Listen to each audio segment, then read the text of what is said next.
All right, today we're going to do something a little different. We are going to take one single super dramatic verse from the book of Revelation and just pull it apart. It's this one sentence packed with incredible imagery that scholars have been obsessed with for centuries. And we're going to see how it can be understood in two completely different but equally powerful ways.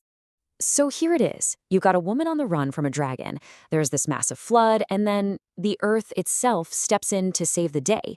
It's pure cosmic drama. But what on earth is it supposed to mean? Well, to figure it out, we're going to need two tools, a magnifying glass for the tiny details and a telescope for the big picture.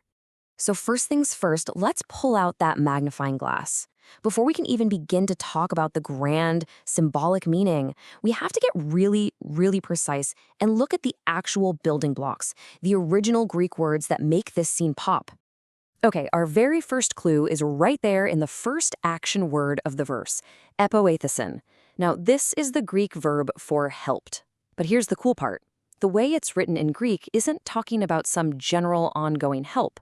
No, it's pointing to one single decisive moment, an event. This word means a direct, purposeful act of assistance.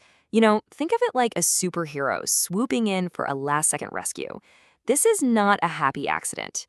The text is painting a picture of the earth as an active player intentionally stepping in to save the woman. It's a deliberate intervention. So, the earth actively intervenes. But how? Well, the very next word, enothixin, tells us exactly what the earth did to help. It says the earth opened its mouth. And yeah, this is a classic case of personification.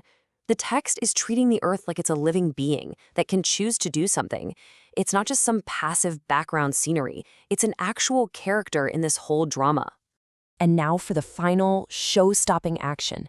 After the earth opens its mouth, it does this. Ketapion. And we're not talking about the ground just soaking up a little bit of water. No way. The word katapia means to swallow whole, to completely devour, to make something vanish without a trace.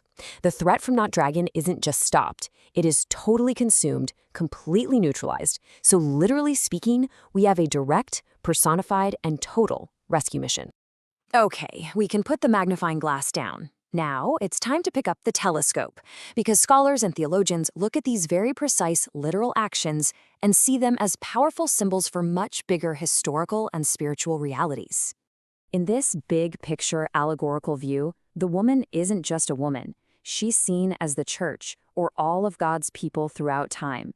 And that flood, that's not actual water. It's a torrent of persecution, lies, and propaganda that the dragon unleashes to try and destroy her. Now, the earth, this is where it gets really fascinating. It's seen as the world itself. Everyday people, entire nations, governments, even secular systems you'd never expect that somehow end up helping the church. So we've got the literal reading and the symbolic one. But here's the thing. These aren't two separate ideas fighting each other.